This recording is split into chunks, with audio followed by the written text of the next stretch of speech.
everyone. So I'm here with Rashawn and Ashes. How you guys doing? Doing well tonight. Excited to chat. Yeah, Yeah, not too bad. Yeah. yeah. It's been a couple of months. I think we last talked in June, July.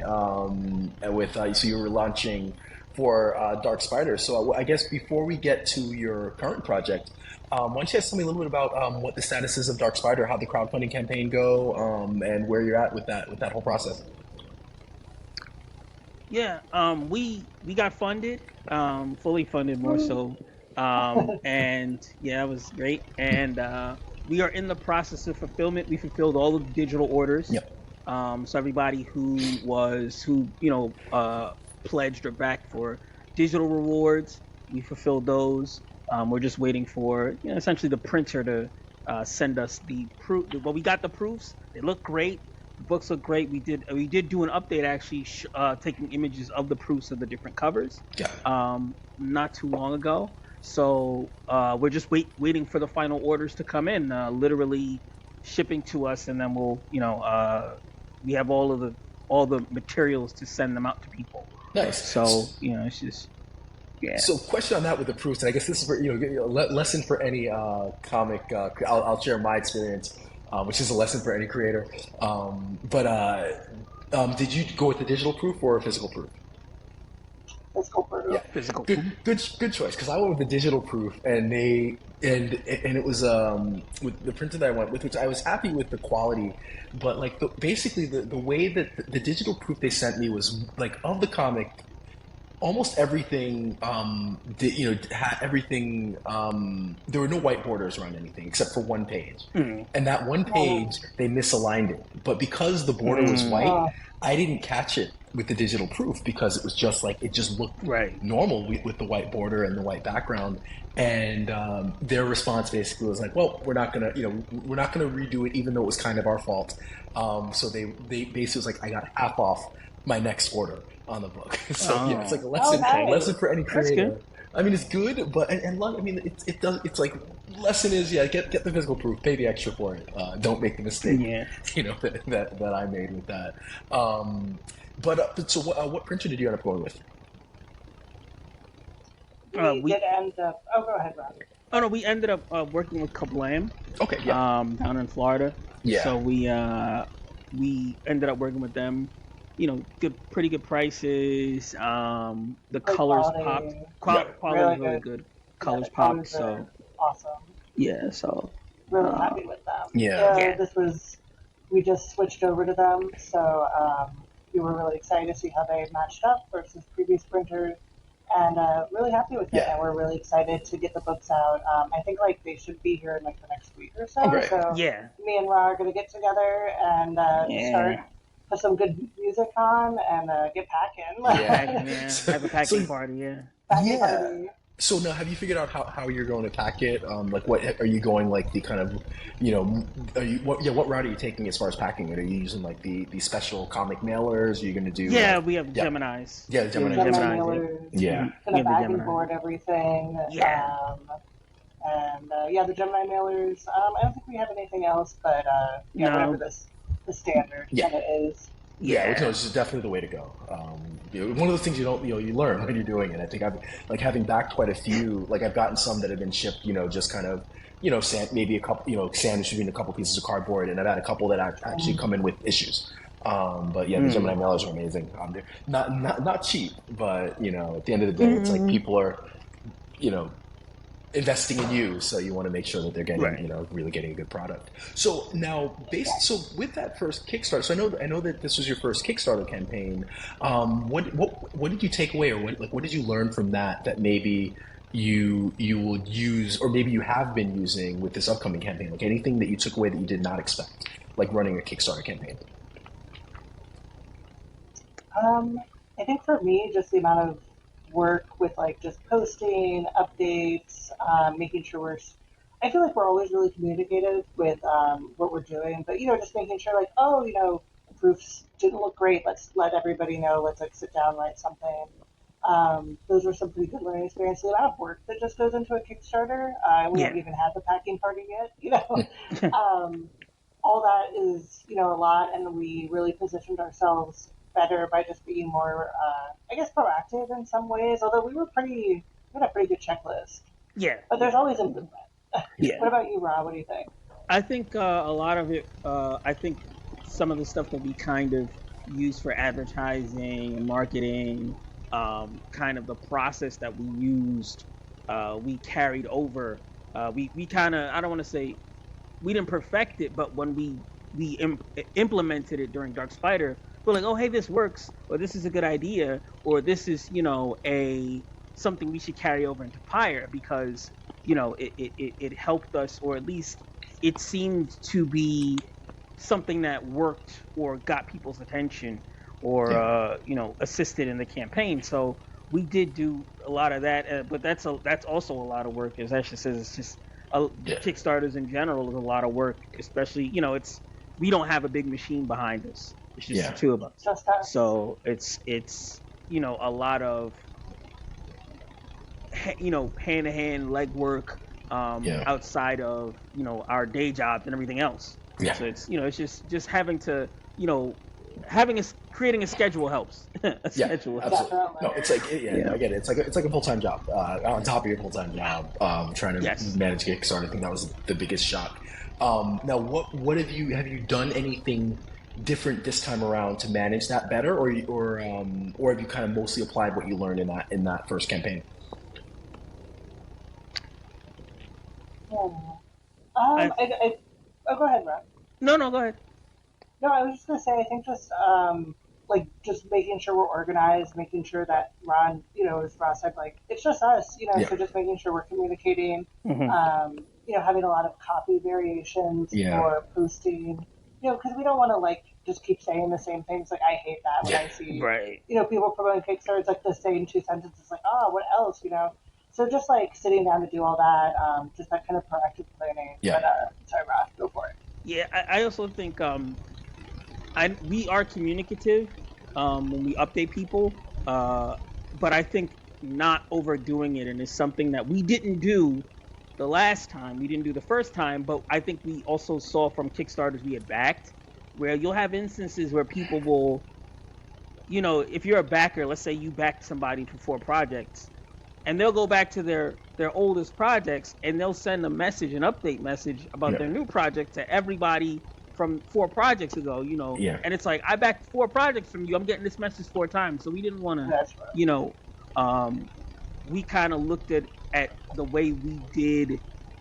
We were worried, okay, well, are we not giving enough information? Are we not speaking enough? Are we not communicating enough? Or we should, and then we kind of, people tell us, like, yeah, we hate that, people hate that kind of, like just constant, like you get a flood of messages in your inbox about, oh, this Kickstarter, and it's like, Yeah. same thing 4 times. So we kind of, it wasn't something different, but it reassured us almost of, okay, this is the right way to go.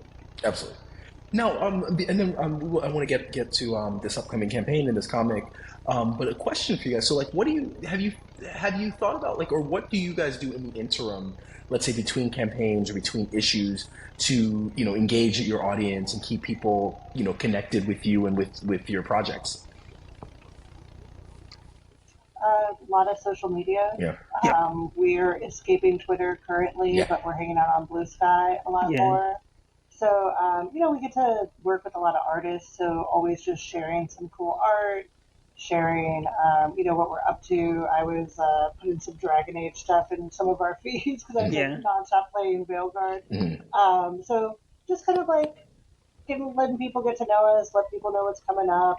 We do have Lawful Evil 4 in production. Yeah. Really excited about that. So we'll start dropping some, little tastes of that soon, probably in the coming months. Yeah. So yeah, just like let them have some crumbs and whatnot. Yeah. Yeah.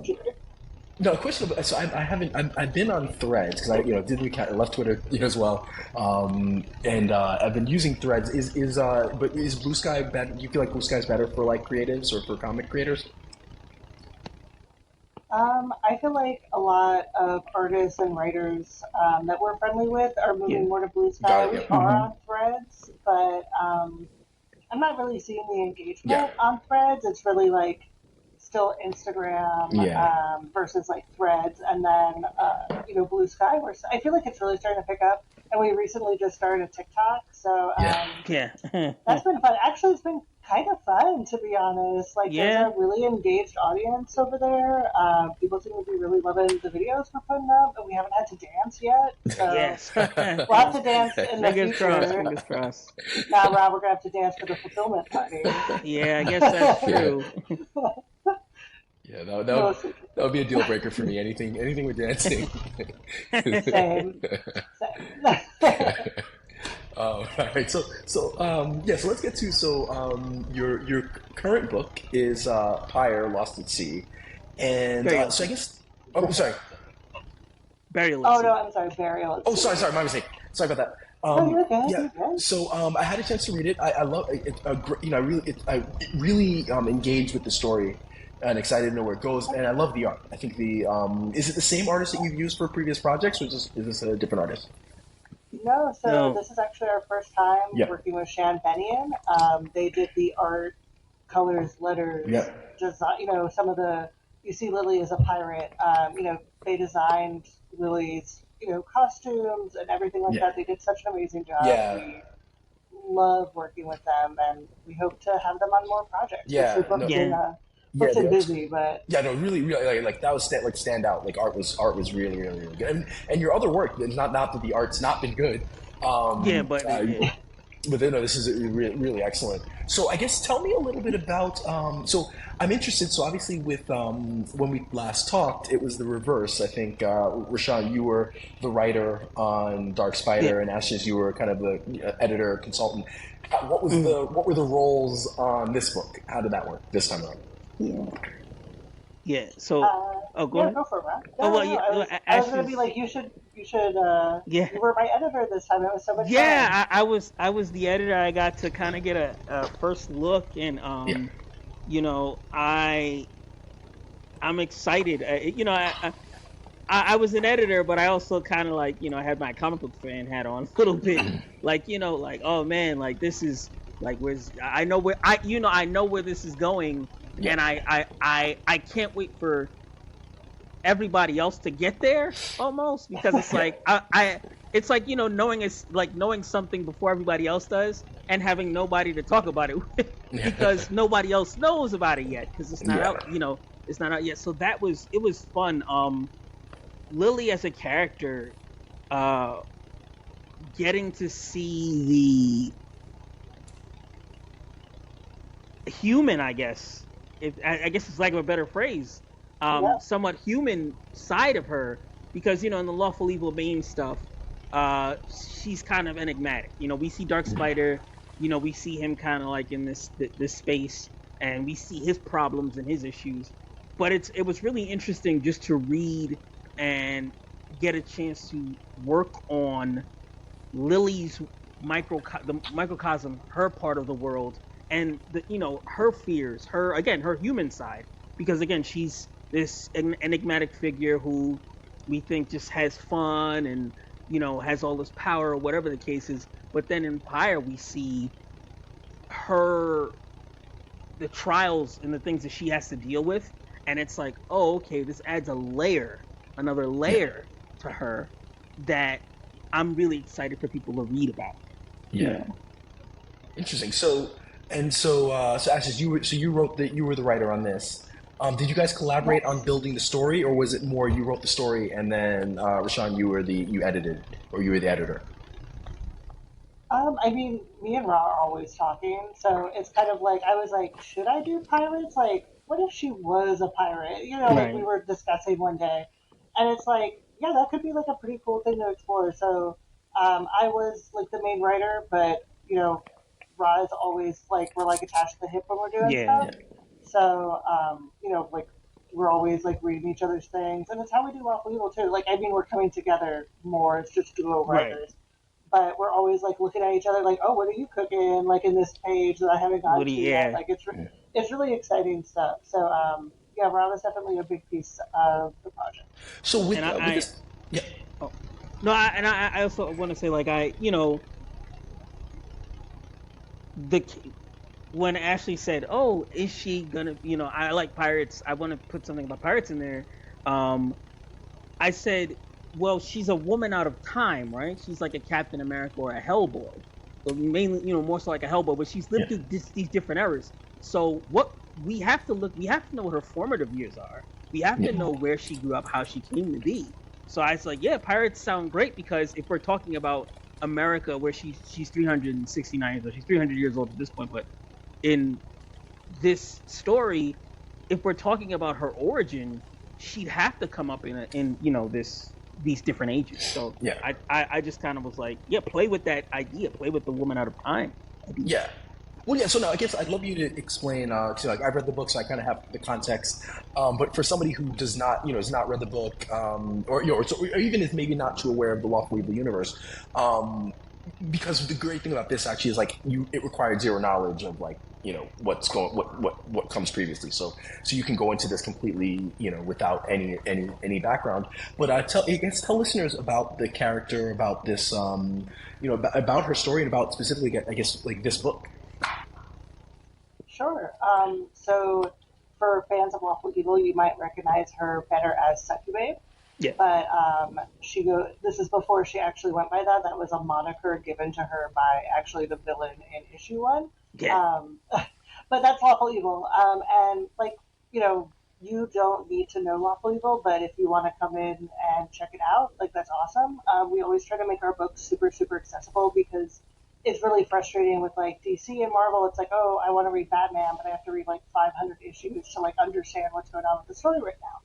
But all that aside, Lily is a succubus, and she's around 3 or so 100 years old at this point. And at this time, she's living in the city. She's enjoying like her quiet wealth and her quiet solitude. And but unfortunately, there is something that she's ignored for centuries at this point that is quickly catching up with her, and it's an eldritch god, basically, that is looking to take over her body and soul. And Yeah. it's something that she tried to put off and was like, it's not going to happen. I've separated myself in ways um, I'm safe, and if I just keep my head down and keep moving, I don't have to ignore it or I don't have to think about it. It's a very human thing. You have this problem that's on your back, and it's like, well, with her, literally on her back. But, and you just don't want to deal, and it's this war that's coming for her in a way. And it's a war that she didn't sign up for. She just wants to be who she wants to be. And that person, or demoness, as we like to say, is, she wants to have a nice orgy. She wants to have some booze. She loves her luxe apartment with all these things that she's gathered across her life. And maybe she's looking for some like real connections as well. And because of this horror that's coming for her, she can't. And at this point of her life, it's unavoidable. And we're seeing her kind of look back at humanity that she's had all this disdain for her whole life, and go, well, I haven't tried what humans have done with spells and, religious artifacts, so I have to go to them. And that's kind of where she is, where she's still kind of looking for these relics of a forgotten age to hopefully banish this god from her existence, more or less. And that's where the story kind of is rooted in, and you get to see, as we talked about, you get to see a little bit of her past as a pirate. You get to see her day to day and how she feels about the world, about late stage capitalism a little bit, about corporations. And there's also like a really fun heist that's kind of happening in here, like a little noir mystery heist. But yeah, so that's kind of Pyre Burial at Sea without spoiling anything. If you see the Kickstarter page, it's got similar kind of things on there. So I hope I didn't say too much. Yeah. Brad, how did I do? Did I say too much? Yeah, no. I think Yes. you hit all the beats. I think you hit all the beats. I think again, something that Ashley mentioned. The humanity. I feel like a lot of the stories in Lawful Evil constantly lean on again that human and the superhuman. And with Lily as a character, she's only half human, but that humanity is, it's almost as though like, who are you when you're when your back is against the wall? And she spent so much time, as Ashley said, living in a certain way and regarding humans is almost beneath her, but she's also somewhat, she's human after all. It's kind of, what expectations do we have of ourselves, or how do we see ourselves, and what parts of ourselves don't we like, but we have to kind of confront and have to say, hey, this is what I have going on too, and it's not great, but it's not pretty, but it's still me. And so I think that's something that, we always bring in Lawful Evil. I feel like that's just what the story's about. But I feel like fans are in for a treat, especially if you're a fan of Lawful Evil, if you're a fan of horror, if you're a fan of the Odyssey or Odysseys in general, and self-discovery. I think fans are in for a treat to peel back the layers of this very almost basically immortal onion, as it were. So now, with this character, so I know you mentioned this is part of, kind of a character that was in the universe, and that you've then now really developed a standalone story for her. And I know you mentioned some of it, like the pirate parts or things that have been developed. But how much of the character and her backstory was developed when you initially came up with her, or was it mostly created for this project? So we're big writers. We love writing our lore. We love delving into mythos, like things that may never actually come up in the comic. We kind of have like written out in ways. Right. I mean, there's some stuff we definitely want to come up, but like there's things just for us. So Lily, while in Lawful Evil, we purposely keep her kind of guarded at this time. In issue 4, maybe we're going to learn a little bit more about her. Who could know? But wink. But in terms of her, when we were writing her, there were definitely things about her that developed from writing Pyre, but before I ever even thought about it, and like Rock can attest, I really was like, I'm not writing anything with her. Like, I don't know, I don't want to do that. And not in like a bad way, but just in like, I didn't have confidence in myself, and that's a whole other story.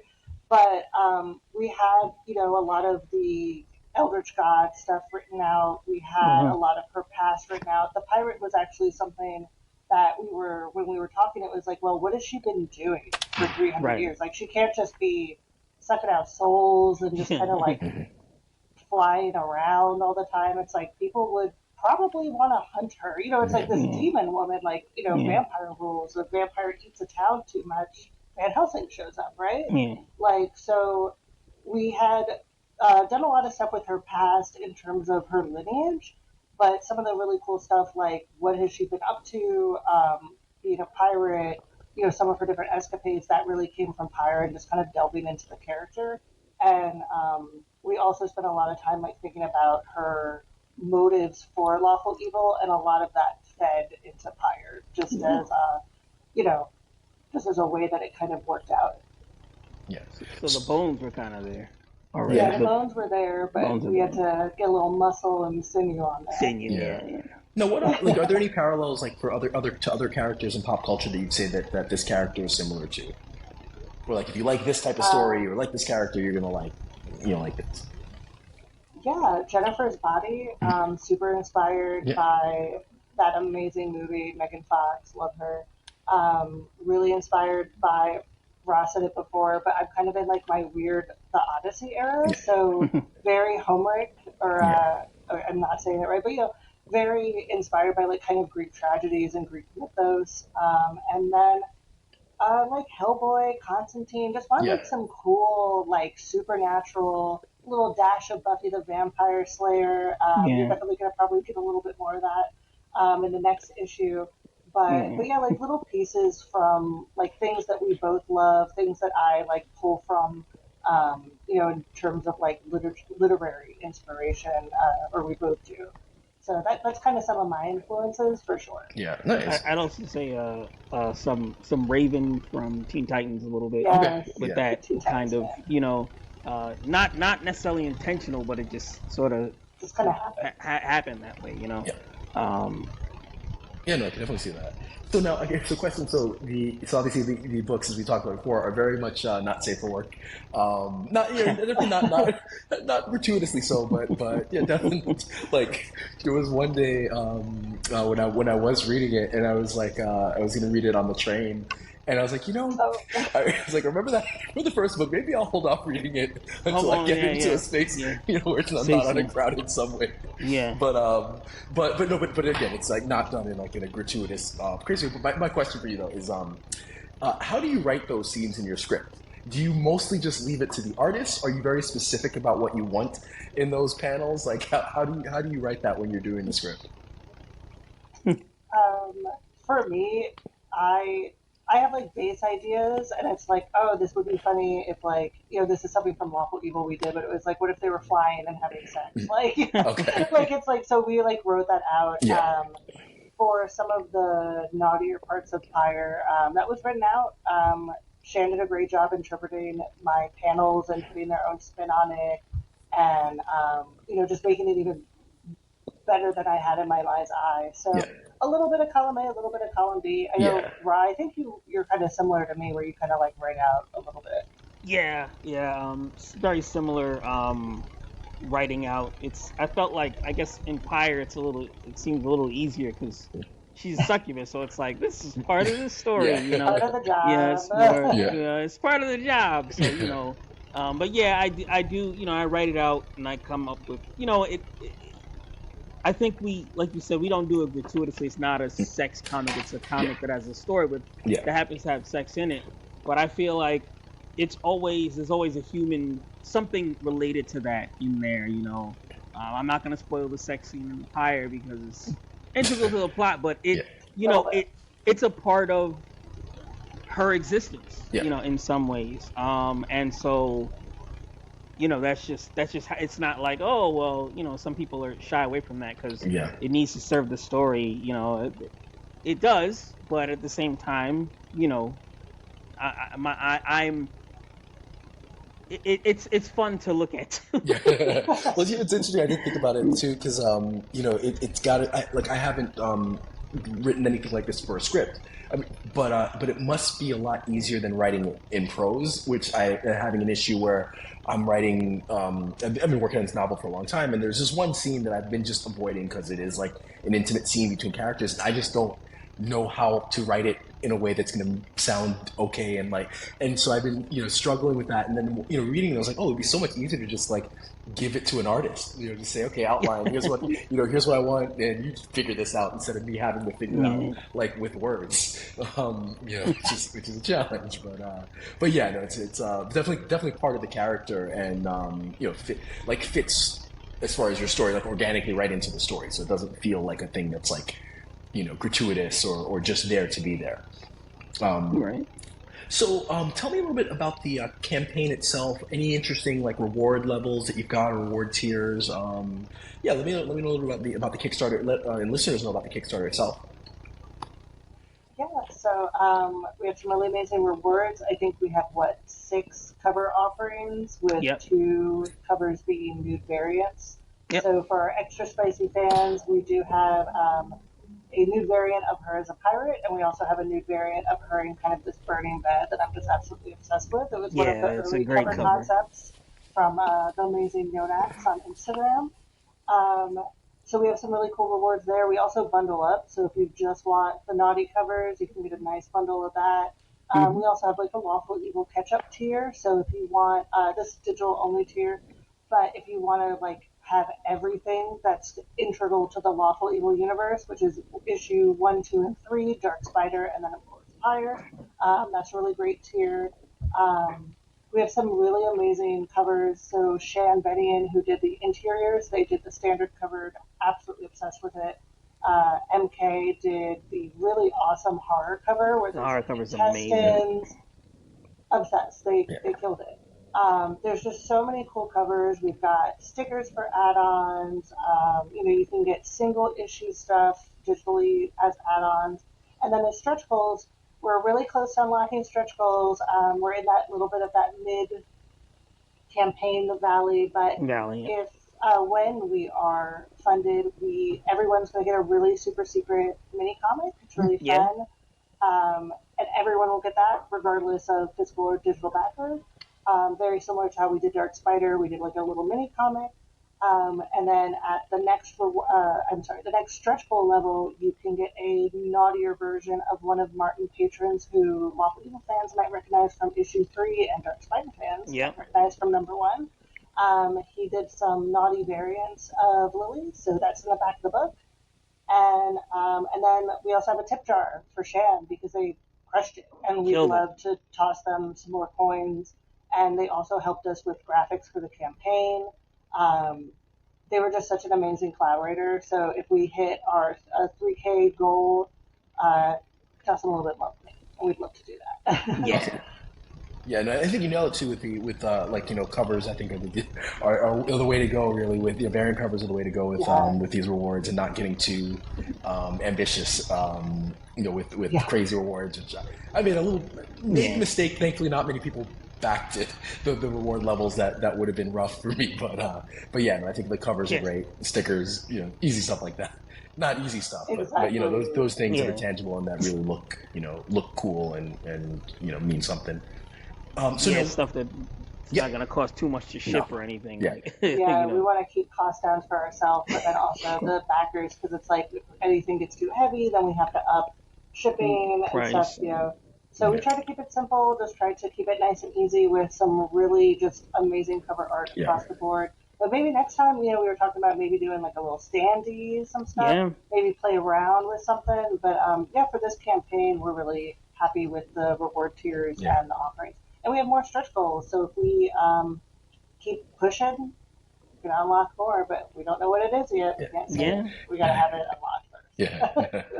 So now, what do you have planned as far as this series? Do you have a set goal? Is this going to be a limited series? Is it going to be ongoing? Like, what are your plans as far as where this goes? 'Cause obviously, it ends on a bit of a cliffhanger, and so which I'm like, well, I want to know where this goes. So what do you have planned for this? And when do I get to know what happens next? Oh my gosh, thank you. So this is going to be an ongoing series. I have started scripting issue 2. It's not super far along, but I'm really excited in the direction that it's going at the moment. I don't have a set number of issues, probably like maybe 10, maybe 12, something like that. We'll see kind of how the script goes, or I like to say how my muse kind of takes me as I'm writing. We're going to focus on Lawful Evil 4, getting those out to the fans, or getting that finished production. It's in the hands of the artist right now. Script is done, edited. Artist is killing it at the moment. And we're going to focus on that, and then we'll be doing Dark Spider issue 2 as well, which I'm very excited about. I've had a little sneak peek, so you guys are really in for it. And then like Pyre issue 2, and we'll also have Lawful Evil 5. We have a lot of scripts for Lawful Evil, so we go through, refine, work with our editor, and just going to keep doing it like that. And we'll also hopefully have some like cool one shots and stuff. But like for Pyre, definitely want to gotta pay off that cliffhanger, right? I can't just leave everybody on that. Exactly. It's like such a hard. I would hate okay, bye. That's the season finale. Sorry, but sorry about it. But really excited about issue 2, and I'm so excited that you're excited about issue 2 as well. It's good, and it's it's great, good story, beginning, middle, end, and then to give it that cliffhanger, so it works. So it's one of those I didn't feel gypped or robbed, but then I was like, wait, what's going on? Definitely works and keeps you wanting more. So definitely a great job. So do you guys do you guys have anything planned as far as conventions upcoming this year or next year? Yep. So conventions, I mean, we're heading back to Brooklyn Comic Con next year. Brooklyn Independent Comic Showcase. We go every year. We love it there. We love the folks there. Our best shows. Yeah, one of our best shows, yeah. We're looking into, expanding, hopefully. If we can get in, it's a lot of those conventions, especially the Reed Pop ones, the big ones, are you know, C2E2, we're yeah, hoping for this C2E2, year. we're hoping next year, but that's like, who you know and all of it, that kind of stuff. And also, I guess, first come, first serve, if you get in early enough, because a lot of those we've seen, you apply and you're like, oh, it just opened, and then within an hour of opening, it's like, oh, we've got all the It's people gone. who, Yeah. everybody who's wanted to get a table has Exactly. gotten one. Yeah. It's like you're on a waiting list now. Yeah. So, Yeah. but yeah, we do plan on doing more conventions Cool. Well, next year. Last year was good. Hopefully, I'll see you at the Brooklyn Independent Comics Showcase. I know that they. Yeah. Like I'm hoping. I don't think the applications have gone out yet, but I hope to do that. I'm always in Industry City, or not always, but I've been in there a lot, so that'd be really fun to attend. And yeah, it'd be great to see you guys there. Yeah, it's a really great show. This year it was actually crazy. I think we did the most conventions ever for us.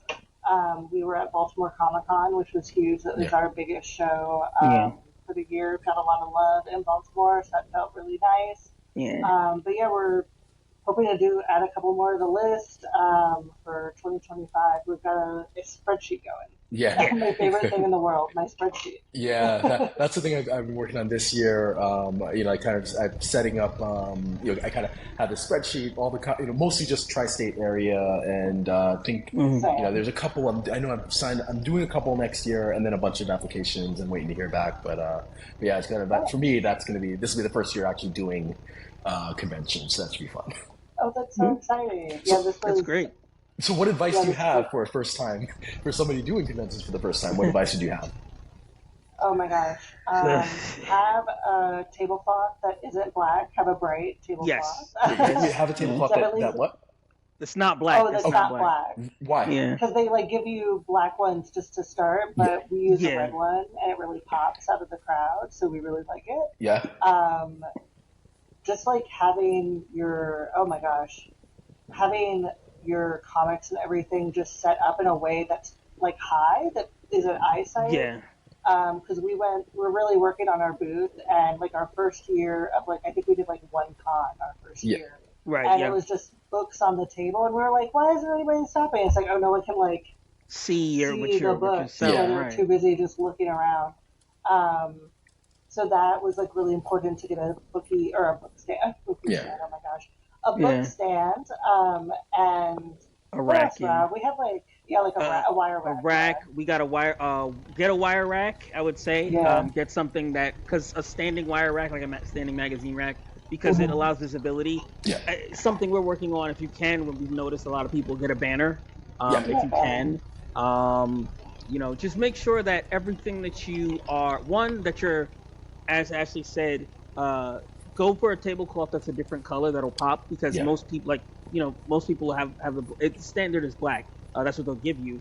And also bring water or bring something to drink. And snacks. And some snacks, because depending on where you are, if you're at, we were in Baltimore or Brooklyn Comic Con, sometimes, the food trucks or whatever that's out there, they're charging a pretty penny. So, you want to have, you don't want to, you're trying to make money. You don't want to spend too much money. And also try to make it a point to introduce yourself to your I guess row mates, whoever's in the row with you. Try to network. Because you can look at them and they can give you tips, or you can exchange tips, and they can also tell you about different conventions, other conventions to go to. And it can just be good community experience also. Creating community. So I would say that, be personable in that regard. If people will come to you, you don't have to. You want to be visible, but you don't want to be overbearing. So don't be a carnival barker. We've had some experience where people are blocking the aisle, so people can't even further down the aisle, just holding their book up, and it's whoa. It's a little much. We don't take that approach, and we still are able to get a lot of attention. So I feel just being chill, being nice, having a cool looking table, standy, some kind of banner behind you, super helpful. We're working on that with our graphic designer right now. Super helpful. And snacks. Oh, and cell phone charger. Have a little external battery. Oh yeah, it's so important. And Wi-Fi is terrible. Wi-Fi will always be terrible. Yeah. So just get ready for all that. It's a trip. I really enjoy cons. We get to connect with fans. We have people that are like, "Oh, we follow you. Like, I picked up Yeah. one. You have two, three. Oh my god!" Like Yeah. it's really cool and it's like wild. To like have people like recognize us or recognize the brand. It's a lot of fun. It really means a lot. Yeah. I would also say one more thing: either bring a jacket or a sweater, Yes. and or a fan, depending on the time of year Yeah, you go. that makes sense. I bring a Because fan. yeah, Ashley brings a fan because if in some places we hot. yeah, Yeah. we went to Brooklyn Comic Con and it's not even that it's not even that in some places that it's the air the heat system or temperature system is inadequate. It's just Yeah. the amount of people Yeah. So that many might be people. in there. It's just body heat, so it's Yeah. like you're gonna be it's gonna be somewhat uncomfortable sometimes. So you want to make sure you're able to control your own temperature. Yeah, no, that's a fair point. That makes sense. And actually, it's interesting. It's like I've done a decent amount of like kind of research into what would make a good table, and you've given me a couple ideas that I did not have on my list of like things. So that's great. That's good.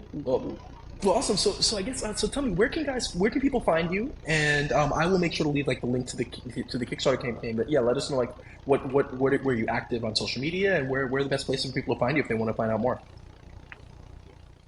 Yeah, so we're, I guess, not on, like, we're on Twitter, but we're slowly / not so slowly making our exit. We're probably just going to keep the lights on over Yeah. there. Yeah. But on Twitter, we're at Lawful Evil Comic with it would not No give us the S. S. Instagram, you're definitely going to see us more on Instagram and Blue Sky. We're Lawful Evil Comics with the S. We're a little bit on Facebook, and we're dipping our toes more into TikTok, and we're also Lawful Evil Comics over there. And so yeah, those are like the major platforms. You can still get the digital copies of Lawful Evil on Gumroad, and we do have a free copy of issue 1 up on Global Comics. Global So Comics. if you want a little taste before you buy, you can check it out. Awesome. We're also on Tumblr and we are on Threads Tumblr, as oh my well. gosh. We're on Tumblr and we're on Threads as well. Lawful Evil Comics for everything with the exception of Twitter. Except for Yeah. Yeah. They didn't give us the S. Yeah. God. Oh, well, Thanks, Elon. well, Rashawn and Ashes, thanks so much. It's been great. Always fun to talk to you guys. And yeah, I'm excited Thanks for having excited me. about this book. Anyone listening, it is a really, really good book. Great story, great art, and definitely looking forward to issue 2. Thank you Thank you so guys. much. It's always great chatting. Yeah.